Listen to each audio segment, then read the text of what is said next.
और वो नौजवान जिन्होंने देश प्रेम की सांसें भरकर अपनी जान कुर्बान कर दी, हम उनका सम्मान करना कैसे भूल सकते हैं। लेकिन आजादी के 70 सालों बाद भी हमारे देश में अपने जाबाजों को समर्पित कोई वॉर मेमोरियल नहीं था। इसे बदला पीएम मोदी जी ने 2019 में, जब उन्होंने नई दिल्ली में एक world class national war memorial का उद्घाटन कर देश प्रेम को एक नई दिशा दी। आज हमारी सेना दुनिया की सबसे ताकतवर सेनाओं में से एक है।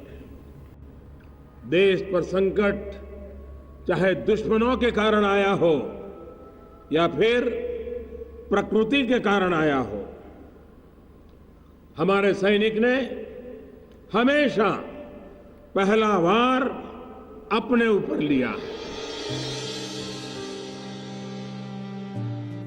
हमारे वीर सेनानियों ने मां भारती के कण कण की रक्षा के लिए जीवन आहुत कर दिए।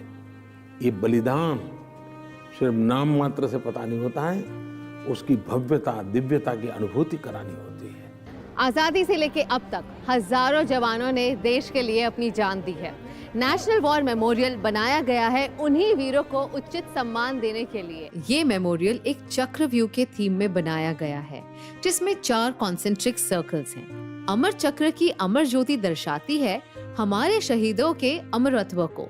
वीरता चक्र में है 6 ब्रॉन्ज म्यूरल्स जो भारतीय जंगों की कहानी कहती है। त्याग चक्र के ग्रेनाइट टैबलेट्स पर स्वर्णिम अक्षरों में उन वीरों के नाम हैं जिन्होंने देश के लिए अपनी जान न्यौछावर की है।